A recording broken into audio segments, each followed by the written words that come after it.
Good evening. The jury obviously thought he lied on the stand and that his friends lied for him. And that jury obviously didn't buy it, finding Michael Astorga guilty of murdering Bernalillo County Sheriff's Deputy James McGrane. Here's News 13's Alex Tomlin. Astorga is back at the state pen tonight. He's alone in his maximum security cell, and you have to figure he's replaying parts of the trial over and over in his head. We find the defendant guilty of first-degree murder. The emotion of 4 long years as the judge announced Astorga was guilty. The jury believed Astorga was driving the truck McGrane pulled over in the East Mountains and that he fired the fatal shot. What's important is this was a battle for Jimmy McGrane, his family. District Attorney Carrie Brandenburg broke down during the final words of the trial earlier this week.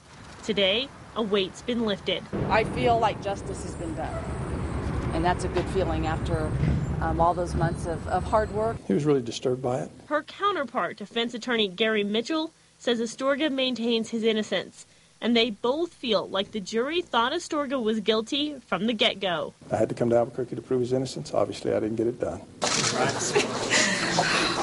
For the family behind this tragedy, we can't bring our son back.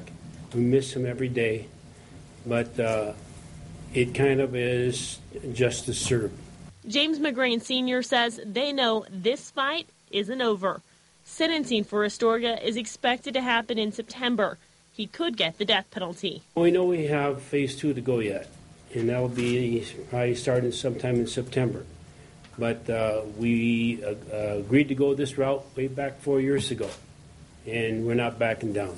As for Jimmy, as he lovingly called him, he'd be very proud of his buddies. McGrane Sr. says his son would be honored by the work of his fellow officers to bring his killer to justice. They realized that it was all a lie. Darren White was the sheriff when Deputy McGrane was killed.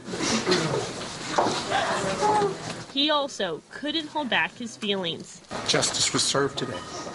You can round up all the people you want to lie, but, you know, at the end of the day,